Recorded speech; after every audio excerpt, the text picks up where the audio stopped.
Oh, what's up? How's it going?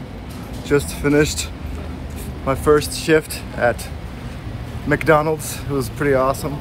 The perks are amazing. You get free burgers, free French fries, and this really cool hat. And I just gotta say, I'm loving it all day to the customers, and my boss is happy.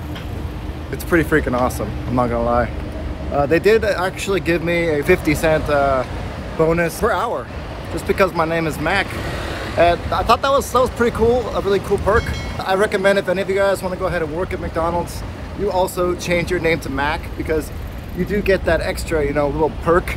And also, people tend to treat you nicer just because they think you're the boss.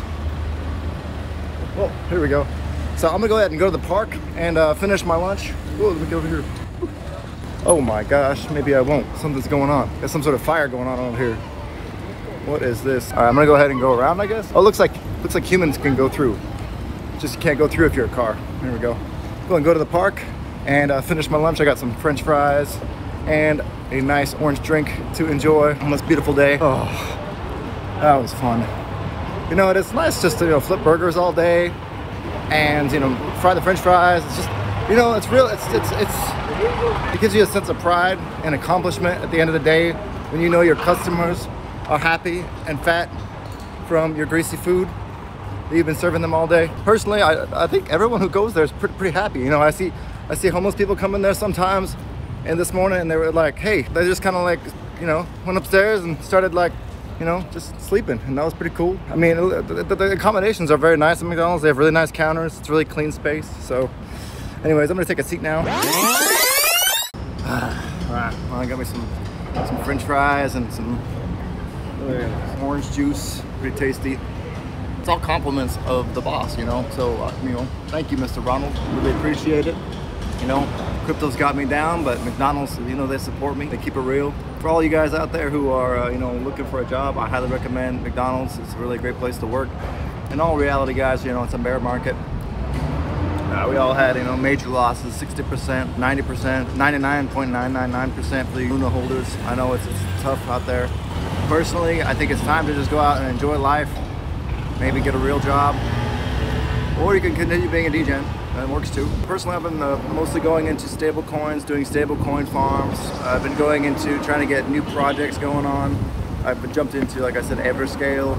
I've jumped into a few other projects. I've been looking at Moonbeam a bit closer, just because I like the Polkadot ecosystem and it has a really great interoperability with the other blockchains. The macroeconomic situation, the war in Ukraine, inflation not peaking, and I've been calling it for months. You know, I've been trying to push out all these stable coin farms, and I've been talking to a lot of people and telling them like, hey guys, the bear market's coming. Well, I was saying this back in December, and a lot of my bullish friends were like calling me a fudster.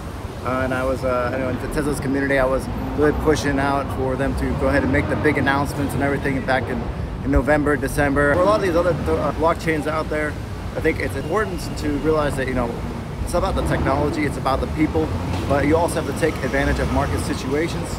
And right now it is a bear market, so you have to think, what should I do in a bear market? Looking at the macroeconomic situation, the war in Ukraine could go on for another couple of years.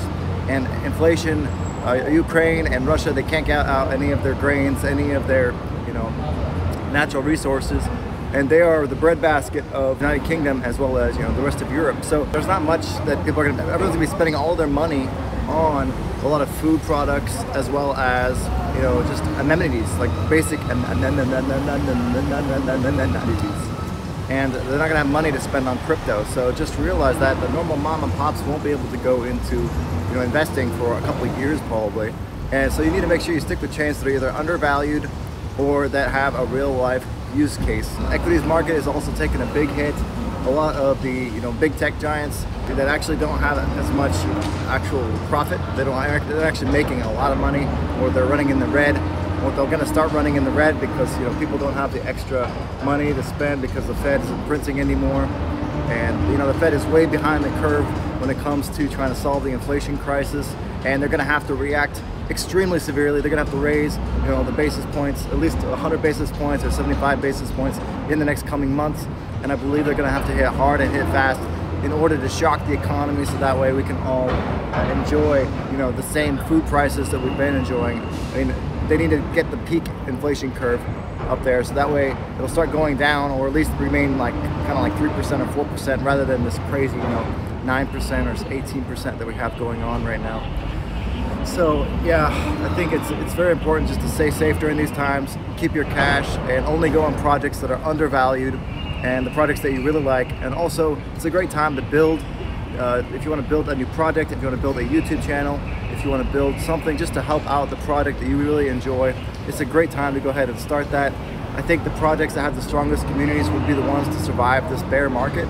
So if you want to be part of a strong community, go ahead out there and find a blockchain that you enjoy and that you want to work for, and that where the founders and where, you know, the people with actual money in the project actually want to support people who are coming in. They want to support the community. That's also very important. Just stay safe, save your money, and I'm sure that we're going to see even more dips to come. This is not financial advice, but I do believe we're in a 2 to 3 year recession. I've been calling this since last December, and like I said, a lot of my friends were calling me funsters, so I try to keep my mouth shut as much as possible. And when you're in a hype market, YouTubing about a bear market is not the most popular thing to do. But I did put out a lot of stablecoin videos. I believe the Luna USD stablecoin video didn't turn out so well, but I think I was not the only one to get fooled by that. I do think that Do Kwon had reasonably good intentions, maybe 80% good intentions, 20% maybe nefarious. I have no idea.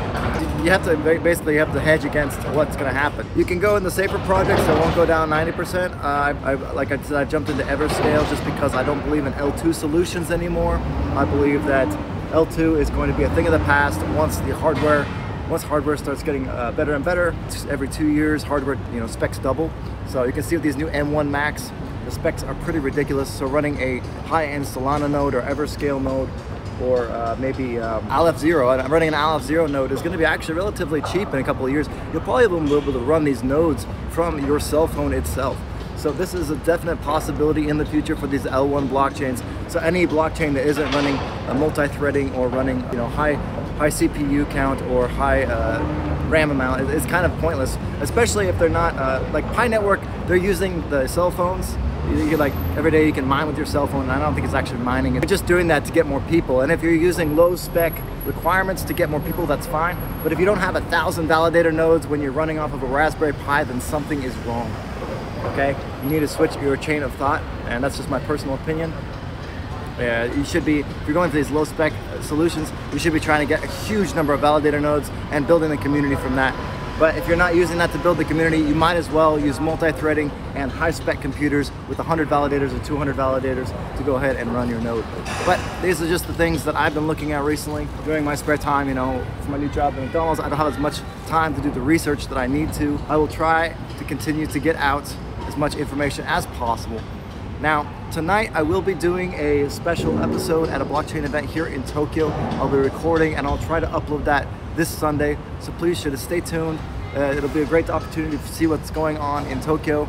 It is one of the biggest events. It's happening at WeWork downtown here, so I'm very excited to go to that. I'm going to be wearing my McDonald's uniform because, you know, it's after work, so I gotta show props to McDonald's, my new employer. So, and by the way, I'm not actually working at McDonald's. I just bought this online. I thought it was cool. I always like McDonald's. I love their Happy Meals when I was a kid. So, yep, this is just the uniform I wear around because I'm a weird guy. Anyways, thank you guys for viewing. I hope this helped you guys out and maybe cheered a few of you guys up. It's kind of dark times, so we all need a little bit of humor to go ahead and enjoy life, right? So take care, guys, and I'll see you all in the next episode. Peace out.